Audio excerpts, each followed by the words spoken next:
Bright Duty. Every student matters. Good morning. Today I will be taking the topic preventive measures of maladjustment. So in my previous video I had discussed with you what is maladjustment and also what are the different causes of maladjustment. Now I'm going to take up what can be the preventive measures of maladjustment. Right. First one is proper encouragement. Now this encouragement should come both at home and also in your school setting. So like proper encouragement from your primary caregivers, that is your mother and father, most important. They must be encouraging you for whatever little efforts a child is making in his school and as per his age. It's important that the kind of socialization which is being done to bring up the child, that should be proper, where no differences are made between two siblings, where encouragement is given to both of them and equal reinforcement is given to both the children. It's also important that the parents encourage that their children, they interact with other people, they have a social life of their own, they make friends, they spend time with their friends, they play. So it's not only encouraging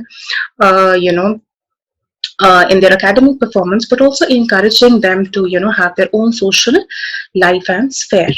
Second is appreciation. It's very important that proper appreciation, correct amount of appreciation, and natural appreciation, honest natural appreciation be given by parents as well as teachers to their children. That is very important, because that has a very important uh, positive impact on the mind of a child. So if that is not given, the child is always expecting some positive words coming from the teacher's mouth or from the parents' mouth, some smile, some reinforcement, some pat at the back. If that doesn't happen, that leads to some kind of disappointment in the child, and when this gets accumulated, that can have an impact and can lead to maladjustment. Third one is delegating responsibility. So it's advisable that whenever it is possible for parents and teachers, they should assign some amount of work or some amount of responsibility to the child. What happens is, one is the job gets done. Second is the child slowly develops confidence that even I can handle something. My parent, my teacher entrusted me with a responsibility and I could actually execute it. So that gives a feeling of self-confidence in the child, which is very important for the overall development of his personality. Fourth is provision of entertainment.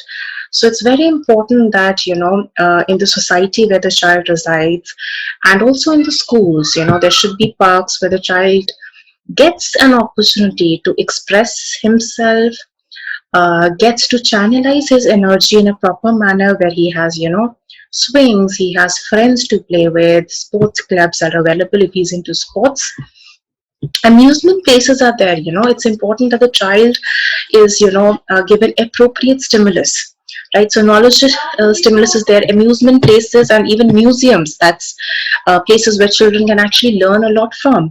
Then theaters, that's for the recreation purpose, that should also be there, and playing with his or her peers must be allowed. So a proper environment, facilities must be there so that the child can actually learn from all of these. Okay, fifth is testing.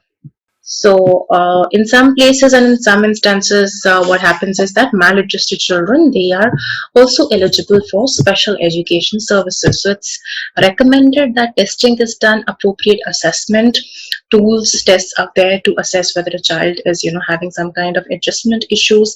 Is it adjustment issues at the home? Is it at the social front? Or everywhere it is. So accordingly, special education services are there, they must be availed. Sixth is pattern of relaxation. So whenever possible, if the situation demands, relaxation techniques should be used. Now this could be in the form of yoga. You ask your child to attend yoga sessions or meditation sessions. There are also courses which are focused specifically on stress, managing stress. So stress management courses, your child can enroll in that also. They are beneficial. Seventh is informing progress.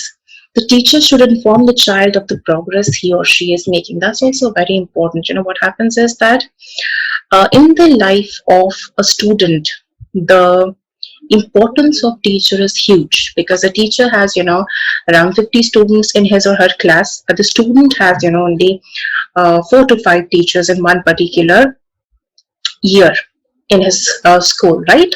So for him, the words which are said by the teacher, few words, even if they're said positive words, or if the teacher appreciates and say that, you're progressing, so that, means a lot for the child. So these small things can actually have a lot of impact and can also prevent maladjustment. Next is timely help by the teacher. Now, in various point of time in life, a child needs help, guidance he requires, assistance he requires, and maybe, simple questions he wants to ask to the teacher. So it's important that the teacher, provides this particular help at the right time. Shouldn't be that the child, asked something or approached him or her some time back, and the teacher was unavailable. So then what happens, that the child, starts feeling disappointed. He feels that maybe the teacher doesn't like him or something. That somewhere can, decrease the confidence level also of the child. So it's important that the teacher should be available, and the teacher must be available when the child, specifically approaches him or her. Shouldn't be that, he forgets that the child has approached him for his problem. Moral education. It is very important that the schools provide value added courses which, provide some moral education to the children. Now what happens is, through these courses, through these extra courses, self confidence is built in children. They learn how to cooperate with their other students, sharing, caring, these kind of values and virtues they develop through these programs. So these must be encouraged. Guidance and counseling by teacher. So, it's important that the teacher takes into consideration different needs and, aspirations of students in his or her class, and is available to assist them, guide them whenever it is needed. So this is about this topic. Thank you. That brings us to the end of this topic.